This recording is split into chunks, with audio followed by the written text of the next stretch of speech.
ওই ইহুদির এক ছেলে বিশ্বনবীর কিছু কাজ করে দিতেন। অনেকদিন হলো ছেলেটা আসে না, ছোট্ট ইহুদি ছেলে, মোবাইল বন্ধ, ছোট্ট ইহুদি ছেলে আসে না। খোঁজ নিলেন, শুনলেন সে অসুস্থ। শুনলেন ইহুদি ছোট্ট ছেলেটা কি বিশ্বনবী দেখতে গেলেন। মুসলিম শিশুকে দেখতে গেলেন নাকি? কোন ধর্মের শিশু? তার মানে আপনার প্রতিবেশী যদি হিন্দু হয়, বৌদ্ধ হয়, খ্রিস্টান হয়, দ্যাট ডাজন্ট ম্যাটার, আপনি তার বিপদে আপদে পাশে থাকবেন। এটাই ইসলামের শিক্ষা, ঠিক কিনা বলেন?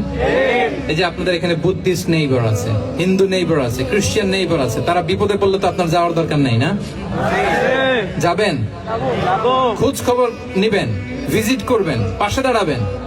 আপনি যে তাদের খোঁজ খবর নিতেছেন, মুসলিম হয়েও আপনি এত চমৎকার আচরণের, এটা দেখেই অনেকে কালিমা পড়ে মুসলমান হয়ে যাবে। এটাই তো দ্য বিউটি অফ ইসলাম, ইসলামের সৌন্দর্য। বিশ্বনবী হিন্দু মুসলিম ইহুদি বাছেন নাই, ছোট্ট ইহুদিটাকে দেখতে গেলেন। যে দেখে হায় রে, কাতর হয়ে সে বিছানায় মৃত্যু শয্যায় শুয়ে আছে। বাচ্চাটার মাথায় হাত বুলিয়ে দিলেন।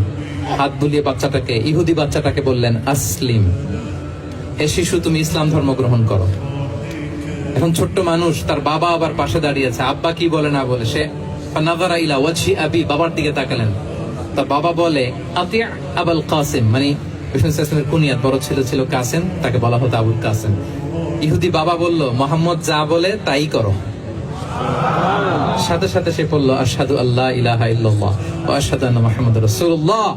বিশ্বনবী বেরোয়ার সময় বললেন, আলহামদুলিল্লাহিল্লাযী আনকাযাহু মিনান নার, প্রশংসা সে আল্লাহর যে একটু আগে জাহান্নামী হওয়ার কথা ছিল, মুহূর্তে কালেমার মধ্য দিয়ে তাকে জান্নাতি বানিয়ে দিলেন।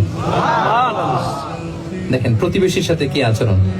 ইহুদি প্রতিবেশীর পাশে দাঁড়িয়েছেন, অসুস্থ, ভিজিট করেছেন। আমরা যেন আমাদের প্রতিবেশীর খোঁজ রাখি।